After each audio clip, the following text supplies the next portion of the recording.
গতকাল খুলনা বিজ্ঞান ও প্রযুক্তি বিশ্ববিদ্যালয় কুয়েটে যে অনাকাঙ্ক্ষিত ঘটনা ঘটেছে, সেই পুরো ঘটনার জন্যে অবশ্যই ছাত্রদলের সভাপতি হিসেবে আমি ব্যথিত, মর্মাহত এবং দুঃখ প্রকাশ করছি।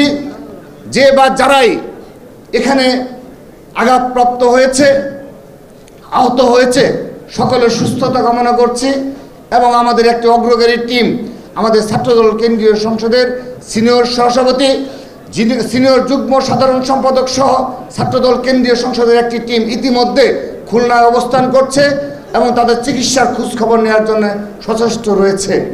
আমরা আবারও দুঃখ প্রকাশ করছি, কিন্তু আজকের এই অনুষ্ঠান থেকে স্পষ্টভাবে বলতে চাই, আজ সেই কুয়েটের যে শুরুর যে ঘটনা, কে এই ঘটনার সূচনা করেছিল তাকে চিহ্নিত করে অতি দ্রুততম সময়ে বিচারের আওতায় নিয়ে আসতে হবে।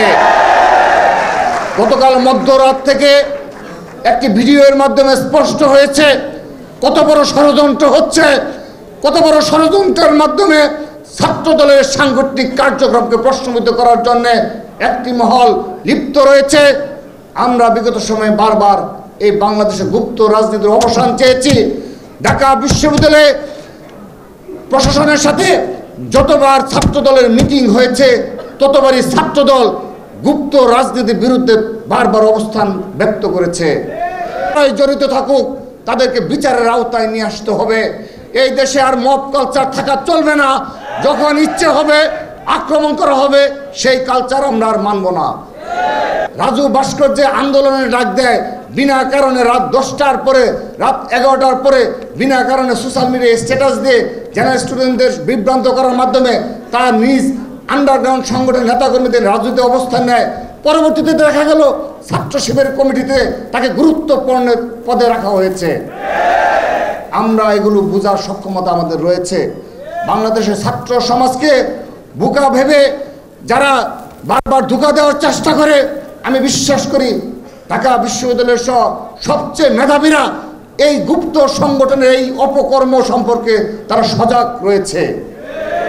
সতর্কভাবে কথা বলবেন। ছাত্রদল একদিনে জন্ম হয়নি। এই ছাত্রদলকে দমন করার কথা বলেন, বারবার হুমকি দেন। আপনারা আগে এই ছাত্রদলের অতীত ইতিহাস কি, বর্তমান পরিস্থিতি কি, সাংগঠনিক সক্ষমতা কি, সেগুলো বিবেচনা করে তারপর কথা বলবেন। হুমকি দেবেন না। আপনাদের হুমকিতে আমার একজন ওয়ার্ডের কর্মীও ভীত নয়। প্রিয় উপস্থিতি, আজকের এই আলোচনা সভার মাধ্যমে আমি তাদেরকে বিনীতভাবে অনুরোধ করছি, আপনারা যদি প্রতিনিয়ত ছোট একটি ঘটনাকে